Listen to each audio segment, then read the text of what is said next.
All right, welcome back to another episode of It's Personal. Always excited for my guests, but I'm gonna allow. I was gonna share and introduce him, but I'm gonna allow him to do that, and then we're gonna talk about him because I'm very, very excited to chop it up with my guest today. Can you introduce yourself? Yeah, absolutely. My name is Nick Brooks.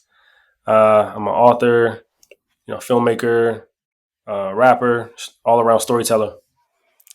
Multifaceted. I mean, I have been following you for a while now. You just mentioned that, and I don't know if you could say it or not, but you just mentioned you're working on something. Is that public knowledge? It's not. It's semi-public. I can say that I'm working on. I'm at Rockstar working on a video game due 2025. Uh huh. That's what that's yeah, the And I biggest the mean, biggest game in the world. it's so crazy because like I know just from again listening to you and watching you online that you are into so many things. Um, how did that happen? I always start with the question like, actually, let's go back a little bit. Yeah, Um, Tell me about Little Nick. Like, yeah, what did yeah, that look like? yeah. Oh man, yeah, little Nick man was curious, was always imaginative, um, even mischievous at times, but was always really into music and stories. I wrote my first comic book in second grade, and I was one of those kids that was just into a lot. I had a single mom, and so I'm from DC, Washington DC, which is at the time, particularly then in early '90s, was the murder capital of America. It was hit really hard by the crack epidemic, and so my mom was just had me in a lot of stuff, whether it was martial arts or band or I remember I went to a fucking German camp one summer, like Oh my just random stuff, really, just whatever she could find that was free at the moment. That's what I did. You know what I'm saying? God. So which will actually, as I reflect and it kind of ties into my life as it progressed. But I was always extremely flexible. It's like whatever she wanted, whatever she could find for me at the time is what I did. And so, I mean, even as far as like we moved around a lot. So, I went to like 5 or 6 different elementary schools. It's like the idea Wow. of flexible and change and um, being able to adapt. Is something and switch brain into different modes. It's just something that I kind of like. I guess had a lot of practice with that. To be honest, didn't even like kind of put together until just now. But um, Mm-hmm. that was me as a kid, just growing up trying different things, and eventually, um, eventually finding rap. And then that's kind of where my artistic journey kind of kicked off. Mm-hmm. And would you say that like it seems like because you were giving those opportunities, it allowed you to explore so many other opportunities as you got older? Yeah, absolutely. I think just the idea of finding opportunities or finding the next thing, also just not sitting still is the other part, Mm, right? Like I never was really allowed time to just sit still. It was kind of like, no, you got to be doing this thing. And again, in retrospect, as you become an adult and have kids of your own, I got 3-year-old twin daughters now. You realize, or at least I've realized that my mom was just trying to keep me busy mm, instead of going down like the wrong path, as they say. And yeah, and I think that's what those kind of practices have kind of like mhm, kept up throughout my life. mhm, and shout outs to dads, girl dads at that. Yeah, I yeah, yeah, mean, yeah, yeah, that's dope. That's really dope. I yeah, have so many questions, and one of the things I'm also thinking about is just like you know, what are your thoughts on this? I'm a teacher. I teach elementary. One of the things I nice, like to talk to parents about is just like having kids at an early age explore so many things. I yeah, find I'm from Canada, but I find myself looking online, talking to friends back home, and they specialize so early in like a craft. Even hmm at like, 8, 9 years old, they're specifically only focused on ball or hmm singing or dance. And it's kind of like, I get it, but I think hmm personally, I think it limits them so much early on that they don't hmm even know what else is out there. yeah, What are your thoughts on that? Because it doesn't seem like that was the case for you. yeah. I would agree with you. I mean, I think it's there's pros and cons on both sides, right? Like the idea of kind of focusing on one particular craft and skill set makes a lot of sense, right? Because Hmm. you grow in that thing and you become a master of that thing.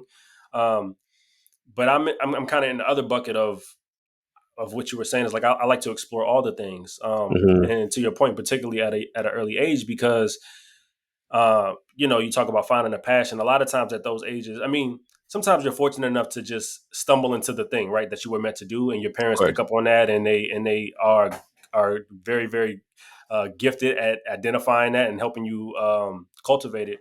But then there's Hmm. a lot of times too where parents are kind of pushing children in a certain direction. A Yeah. lot of times, the direction that them as a parent may have wanted to what I'm saying, to Yeah. pursue, but didn't get a chance to. Yeah. Um, and so, for me, in those instances, I think it's really important to expose kids to a lot of different things so that they can choose, and then their natural ability, their natural passion, all of those things can kind of come to the surface, Hmm. versus being put into a box and just kind of kept there.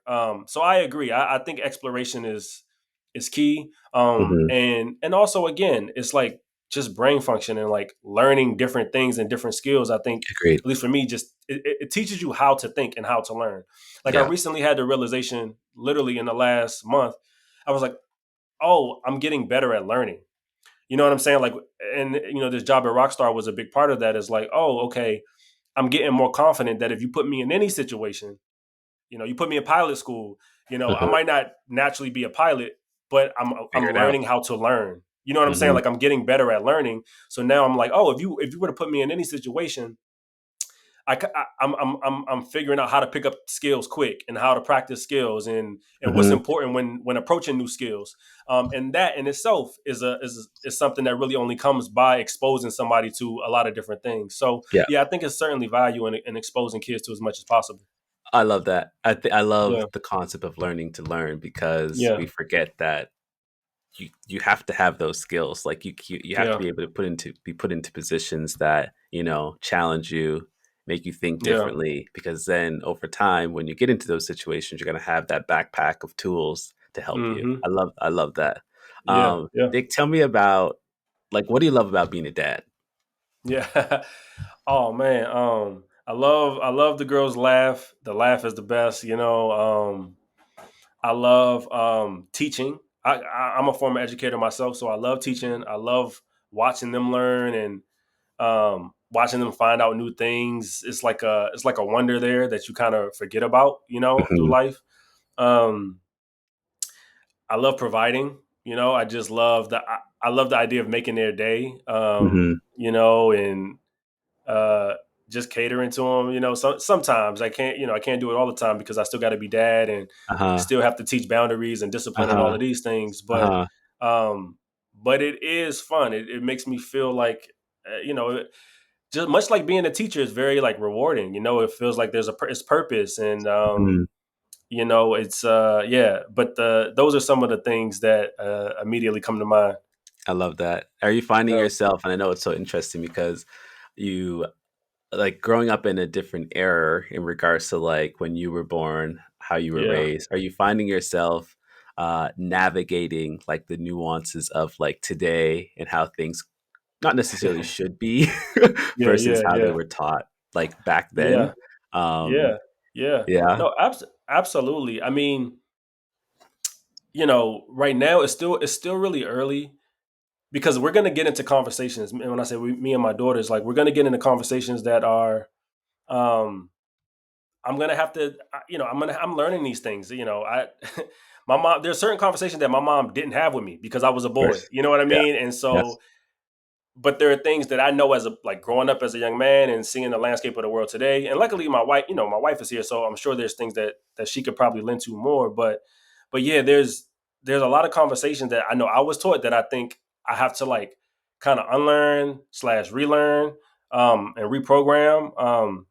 To be honest, like one of them is even the concept around whiteness and what does whiteness Mm. mean? Because growing up in DC, it was like I went to very radical schools. The first school I went to was called Roots, Oh and wow. the school after that was the African Center School. And these different things. And growing up and going through life, um, I think again it's pros and cons. There's a lot of things that really helped me with understanding knowledge of self and Hmm. understanding where I come from and understanding like my ancestors' plight in this country.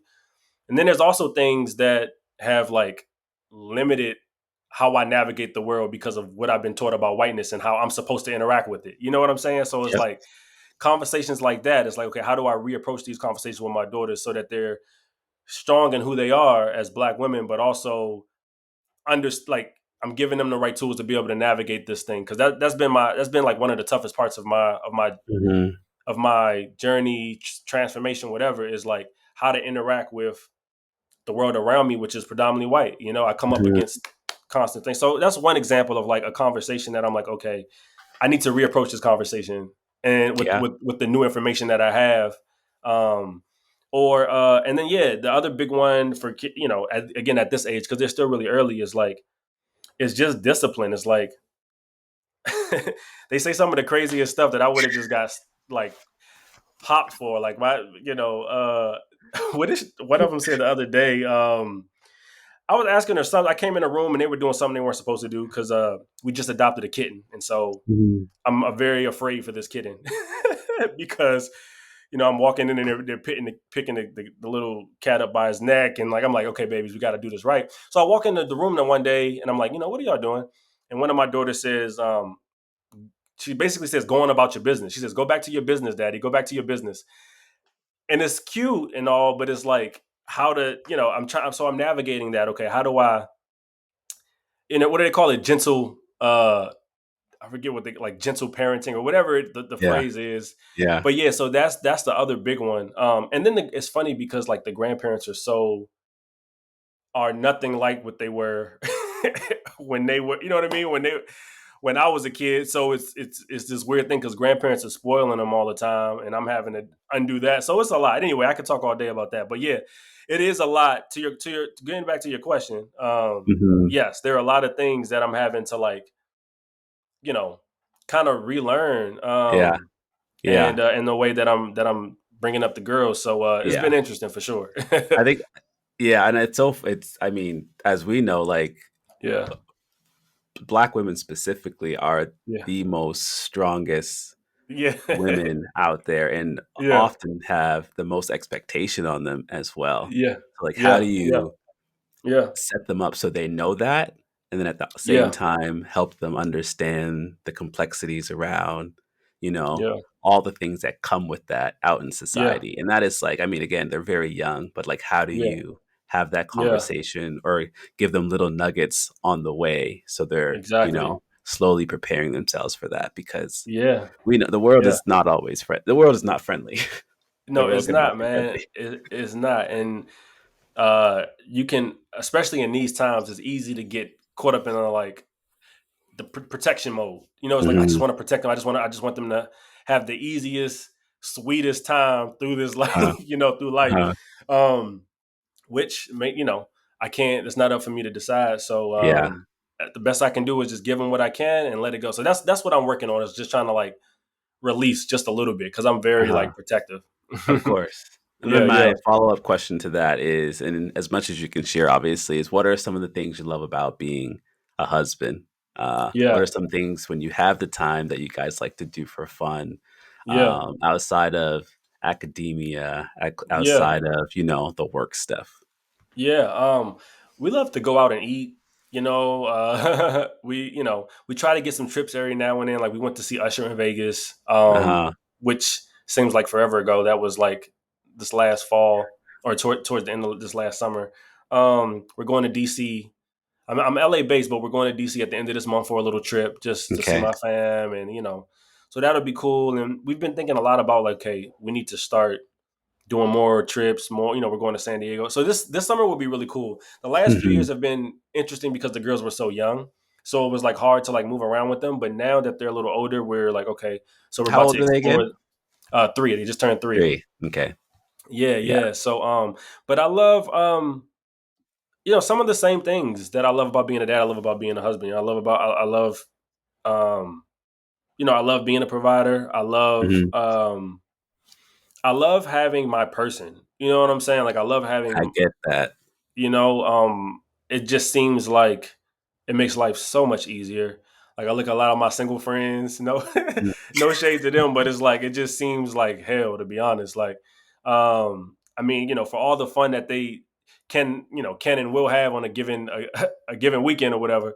Hmm. It just I love the idea of having my person, having my partner. That's the best part of it, is just having like a partner, like a road dog. My wife is my Hmm. best friend. So yeah, I couldn't imagine this journey without her. You know what I Yeah. mean? Um, but that's the best part of it, is just having a soulmate. I mean, that literally like yin and yang, right? It's Yeah. just like having that other piece of you that makes you feel whole, Uh-huh. helps you make the right choices. You know what I'm Yeah. saying? Yeah. Like all the things. It's like, it's just having that is nice. I Yeah. totally agree. I've been married for about 7 years now, and Oh wow. Yeah. it's the same thing. Like, I can't imagine not having her. I Yeah. Yeah. can't. Like, Yeah. just it's for all the same reasons, like Yeah. someone to talk to, navigate situations, navigate life. Yeah. That person, like that best friend that you can, I mean, always rely on. That you can come home Always. and be like, this is something I'm dealing with, whether it's good or bad, Yeah. right? Yeah. And then on top of that, they help you grow. So they push you when you don't want to be pushed. They help you Yeah. learn. Like, yeah, I echo all those things. Nick, Yeah. what How can you and tell me? Go ahead. Go ahead. No, I was gonna say, how long y'all been together? You said y'all were married 7 years. Because I've only been married to my wife 3 years, but Hmm. we've been together going on 11 years. So I Uh was huh. curious about how long y'all been together. Yeah, it's so interesting. We're international. We're both from Canada. We're international Nice. teachers. She's from Toronto. I'm from Nova Scotia, which is like Oh closer yeah, I on know the Nova East Scotia. Coast. Yeah, Yeah. and Yeah, I've been there. oh, you been there? Yeah, yeah, yeah. Yeah, Oh, that's definitely. dope. That's Yeah, dope. yeah. We, so interesting. We met at a job fair Uh-huh. for teaching in Toronto, and it's Yeah. this job fair where you can like talk to international schools. And like I would say I was a kid. I was a young Yeah. adult then. So I saw her Yeah. there. We sat next to each other. We talked a little bit. We end up signing the same contract to go to the Middle East um, Mm, with a couple other teachers. Then we yeah. end up being uh, placed like next to each other in this like apartment building. And that was Wow. like almost 11 years ago. 11 years. And it maybe What? took Yeah. yeah, it maybe took like a couple months. We started talking, and like for me again, I just came out of like uni. I Yeah. liked her. Yeah. I haven't really told. This isn't on record. She doesn't. I always say like you really you know how it Yeah. works. I was like Yeah. I Yeah. really Yeah. liked her, but wasn't really like wanting to commit.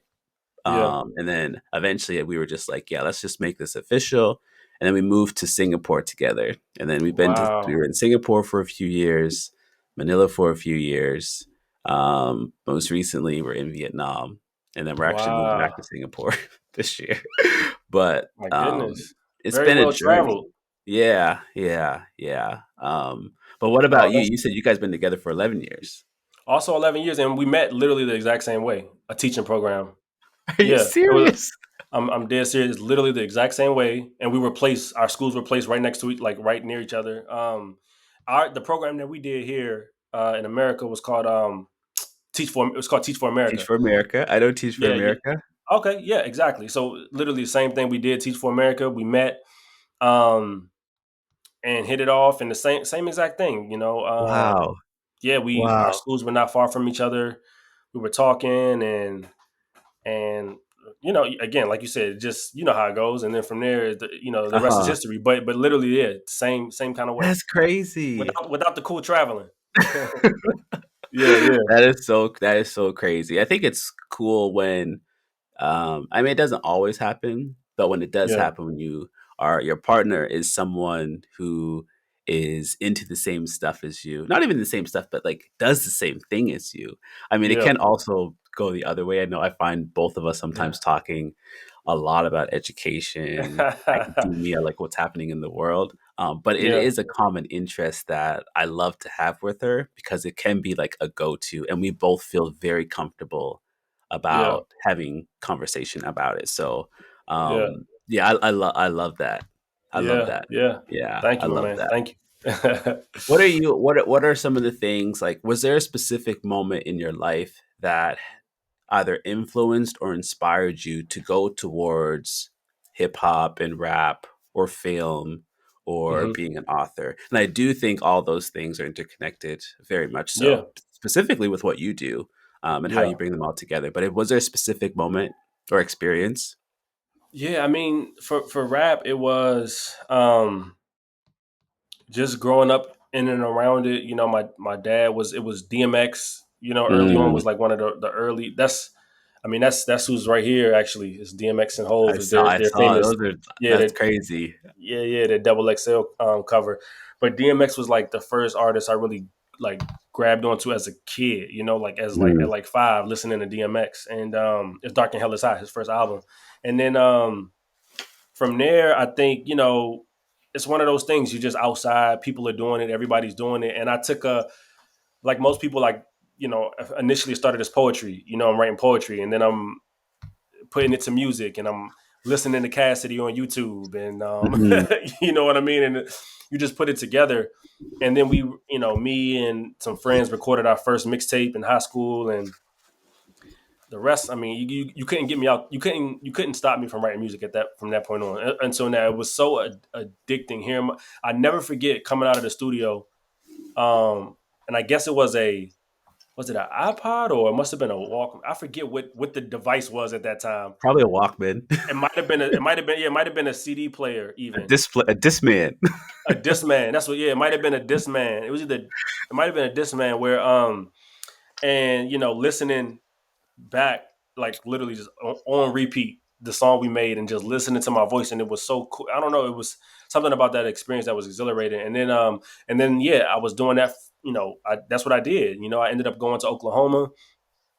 I went out there initially for school, but got was doing music and ended up working with good music. And Mm, so it was this guy by the name of Tony Williams, world famous Tony Williams, who is does like all Kanye's. He sings all Kanye stuff, right? And you'll hear Kanye be like, he shouts him out on all the songs and all of that. Anyway, turns out yep. they're cousins. And Kanye's family's from Oklahoma. I wouldn't have known, but they came across some music videos we did, and so then we ended up writing two songs on Tony Williams' first good music project, and then he did a track for us, and we thought we were going to get signed. This was when they were recording Dark Twisted Fantasy, and Hmm. one thing is a bunch of stuff happened, but basically it all kind of fell through. Me and Tony ended up getting into. I was young, Hmm. and I thought I knew everything, and my grades were also really bad at OU, Hmm. primarily because I was focused on music, and we had some motion. We was on the radio and all of this, and so once that happened, that we fell out with Tony. My grades weren't great, and I couldn't just stay in Oklahoma, so I ended up going back to DC, and so it really halted like all of our momentum. Um, and I felt, to be honest, I fell into a little bit of a depression after that. Like I was back in DC alone. My god brother, who I was rapping with, stayed in Oklahoma to finish school. Um, I didn't know what I was gonna do because I was doing like I forget what the major was, but it wasn't going well. And so when I transferred, my mom actually worked at Howard University, which is in DC where I'm from. Um, and so I was able to go there, finish school there, and that's why I did. So I did Teach for America because I was like, I don't know Hmm. I don't know what I'm gonna do, which is crazy. Uh-huh. Like when people don't know what they're gonna do, they become teachers. Hmm. Um, so I became a teacher, and yeah, so I did that. And so when I got in the classroom, I was teaching 5-year-olds. I was teaching kindergarten. Wow. And again, me being a storyteller, but also like kind of like this hustler mentality. When I got into the classroom and saw that the books that we were reading were all like, C spot run, C spot jump, these sight words, I was like, I could do this. You know what I'm saying? Like, Yep. and there were no characters that really featured, that feature kids that look like my kids. No books talked about our community, so I was like, oh no, I could run this. And so I started writing children's books that were really meant for early literacy. Hmm. But I was finding pictures online, pictures of little black girls and boys to match my words, and I started using that in the classroom. And so my Hmm. principal saw that, some other people saw it, ended up giving me seed money, grant money to self-publish my whole children's book series, get it illustrated and everything. And Hmm. so that was my first entry into becoming an author. And so I was like, okay, this is dope. So I did that for a couple years in Teach for America. That took me to Dallas, Texas. I was doing some consulting with my books. Um, but it was still very education focused, and I was trying to like I wanted to be in entertainment. I wanted to be in Los Angeles. I didn't really want to be in education. And so I saw a film, Fruitvale Station, by Ryan Coogler, and I really connected with that film. I was like, "Yo, who made this?" I went again, going back to YouTube. I watched Ryan speak, and it was one of the first times I really connected with a filmmaker. Before that, it was like Spike Lee and John Singleton, and Hmm. even like Quentin Tarantino. But like there was like this, they seemed other. It seemed like something I couldn't really attain. But I saw Ryan speak, and I was like, oh, there was a familiarity there. Particularly because he didn't come from film. Like he didn't have a camera since he was 8. You know what I mean? Hmm. Like these other Hmm. guys. And so I was like, well, what did Ryan do to get to that place? And I saw he went to this film school, USC, University of Southern California, which is, apparently the number one film school in the country. So I was like, bet, I'll just do that. I'll just go to the same school Ryan went to. Uh-huh. And so I made my first short film. Um, and it did much better than anticipated. It won some awards. Not only got me in the SC, but got me a huge scholarship from George Lucas. Hmm.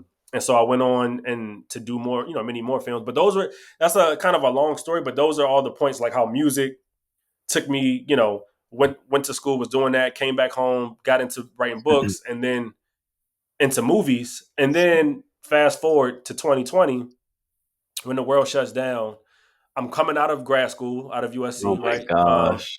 Yeah, everything's shutting down. I just took You're on out your way out of grad school? I'm on my way out of grad school. I've graduated in 2020, which by the way, I got to get my money back for that because they shut down that whole semester, and I really feel like anybody who took out student loans at that point need to get their money back. I agree. Um, and so I did that, spent all this time in school.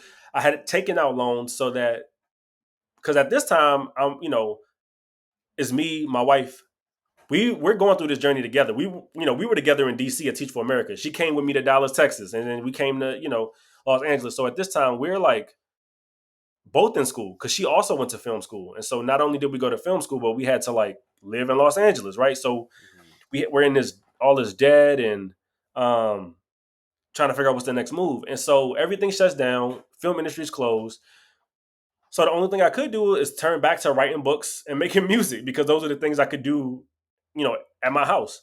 Um, and so I did that, and then yeah, and then from there, that kind of gets us into this new like iteration of my life where I'm putting out books and you know making music for films and stuff. And Hmm.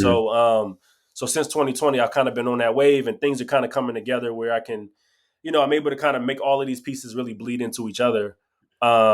Yeah, It's so cool to hear the ways that you were able to pivot because yep, yep, you had every reason to quit and yeah, yeah, stop. yeah, Like yeah, everything was thrown at you, and the world was yeah, telling you that you needed to stop, but you pivoted every single time.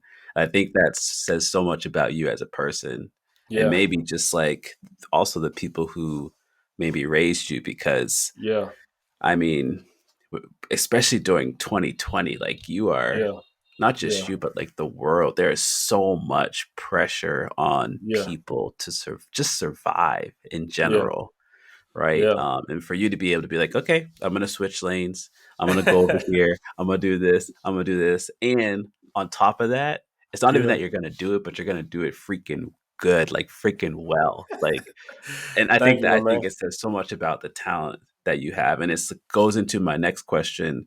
Um, you write amazing. You're an amazing writer. Thank you, thank you. Amazing writer. We can't finish the call without talking about Promise Boys just a little Yeah, bit. Just a yeah, little bit. absolutely, absolutely. Um, I mean, I want to talk about JB. I want to talk about all of them, but we don't have Yeah, time. yeah, yeah, yeah, yeah, yeah, yeah. So I did write some of these questions down. So Okay. the first question was, where is it here?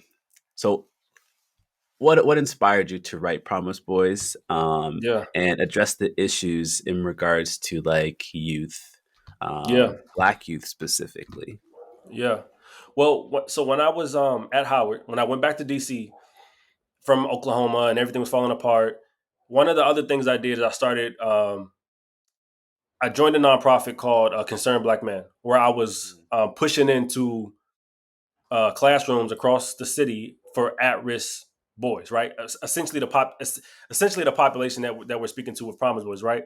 And I gotta say, even though I wanted to step out of education, that experience also changed my life because it's the thing that made me say, okay, maybe I can become an educator, I can become a teacher. Because working with those boys, like we talked about with being an educator or having kids, it was so fulfilling, like seeing their growth, but also seeing the things that they were up against, recognizing myself in them, and being able to like to help. You know what I mean? But that was such a life changing experience that like really stuck with me, that made me become a teacher.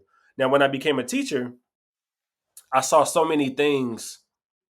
Man, I'm telling you, I saw so many heartbreaking things. Right, like a lot of beautiful things, also a lot of heartbreaking things.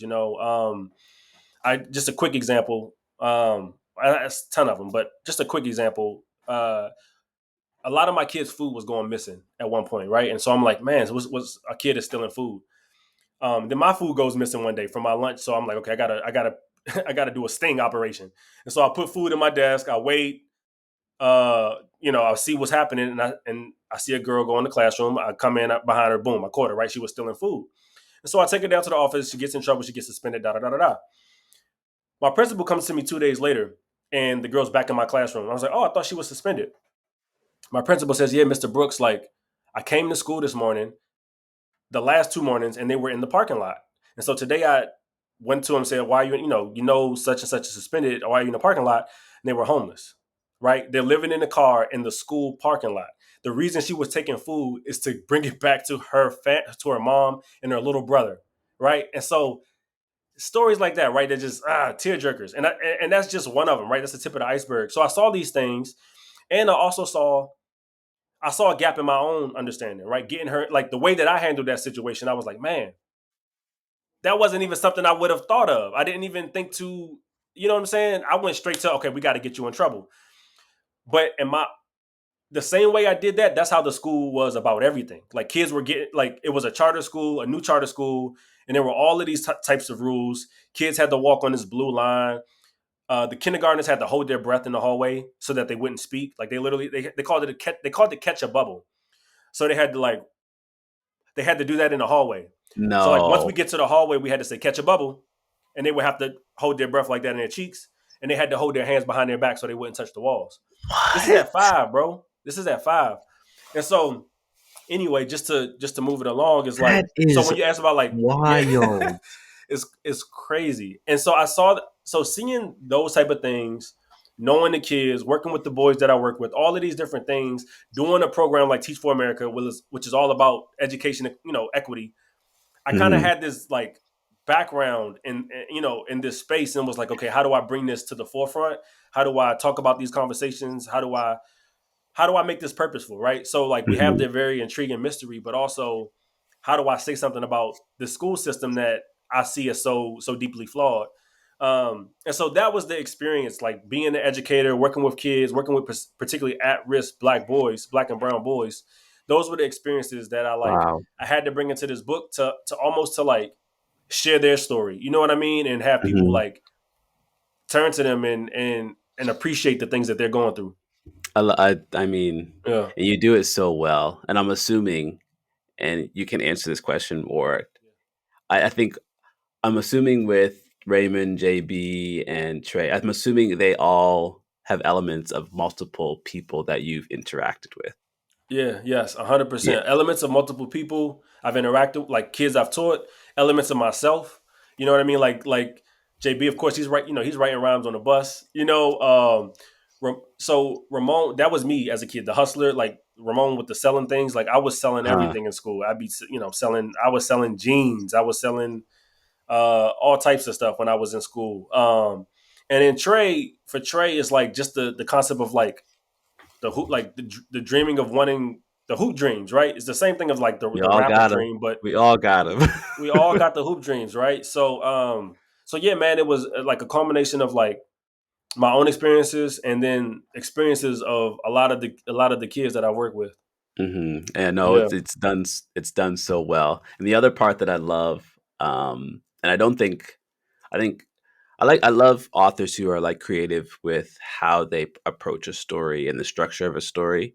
Yeah, Um, and I love how you switch between different perspectives. And I yeah, think that is so powerful because it yeah, really lets you like zoom in specifically on the individual characters. yeah, So I guess my question is like, why did you choose to write that way? yeah, And was there like an overall message behind that structure as well? yeah. It's interesting. Actually, the publisher slash packager that published the book, when we were developing the book, it was actually Kate Creative is the packaging company that I work with in partnership with Macmillan and Henry Holt. Hmm. It's a few different like subsidiaries, but it was her suggestion. She said, "Check out this book, How It Went Down." And I always forget I'm blanking on the sister's name, but it was a book called How It Went Down, and she was like, "Check that out. It's urban. It's multiple perspective. It's not really a mystery, but what they did with the perspectives is like amazing. Hmm. Check it out. See what you think." And so I read it, and she was totally right. It was like so beautifully written. I really got to get that sister's name who wrote that book, but that was really it. I mean, that's all I needed to see. I read How It Went Down. I was like, yeah, this is a cool structure, and then particularly me, like being a mystery writer, coming from like the school of like Agatha Christie, and Clue or Knives Out Hmm. or Vantage Point, like these different mysteries. What I really understood is that telling a mystery from different POVs allows you to um, like have a lot of secrets, a lot of red herrings, a lot of reveals, because you can't really trust any one perspective, because everybody's coming through you're seeing everything through everybody. Like once you're set in a book where I'm telling you, hey, everything that you're reading is subjective, Hmm. then you kind of understand, it's like, okay, well, this is this character's take on this thing. You know what I mean? I do. And Hmm. so it really makes it easy to like hide the ball in places. And so yeah, Hmm. it just made sense for the mystery. And then as Yeah. far as like the messaging, any type of messaging behind it, one of the other things, because we approached it with this type of format, for me, the thing that I think thematically I was able to do that hopefully came across is that, like, when I became a teacher, or when I was even pushing into some of those classes working with those boys, I would hear a lot of different things about the students before I met them. Like, I was hearing the chorus of the community kind of tell me things I needed to know, that weren't always good things, right? The way adults talk about kids sometimes is, people would be surprised or maybe not surprised after, teachers are doing Hmm. crazy things all over all over the place these Yeah. days. But that was something I wanted to settle in. Is like, I wanted the community and all these other voices to tell you what you're supposed to think about these kids, so that when Hmm. you meet them and you see that they're just, they just want to help their abuela, or they just miss their mom, or that they just have a Hmm. crush on this girl, that they're just Hmm. kids. And so doing the multiple perspective kind of allows for that. It allows to like introduce you to these kids in a way where I'm like, once you meet them, it subverts your expectation. You know what I mean? Because it was the same way that teachers oftentimes come into a school community. It's like, you might think one thing about a kid, or particular kids, or a particular group of kids, but then once you meet them and get to know them, it's a completely different story. I, So yeah, those were all kind of like all the reasons that it was written in that way. it was masterfully done. I Thank you. enjoyed every ounce of it, and it literally it was a quick read for me Yeah, because I yeah. couldn't stop reading it. That's the only reason. And I'm not a fast reader. I can't remember who said it, but I wrote online once like I'm such a slow reader, and someone corrected me, and they were like, "You're a patient reader. It's not necessarily a slow reader. I like You're a that. patient Yeah, reader." But I feel like I flew through your book because I yeah. just could not put it down. And I apparently, I appreciate was it. reading online. Someone said the audio version also is really really well done as well. Yes. Yeah, we won the Um, Odyssey Award for the audio version. Um, exactly. yeah, yeah, yeah. So I'm excited, man. The next YA is coming out next year. I'm really excited about that. Which is hopefully, you'll fly through that one too. I'm very excited, and I most definitely will. Nick, where can people find you online? You can find me at thenickbrooks.com, Nick Brooks, .com. You can find, and that has everything you need to know. On Instagram, it's just official Nick Brooks. Um, on Twitter, I think it's like, who is Nick Brooks? But again, if you go to thenickbrooks.com, you'll find everything you need to know. Yeah, man, tap in with me. Awesome. I appreciate you, homie. Yeah, absolutely. My I pleasure, man. I appreciate appreciate you. you having me.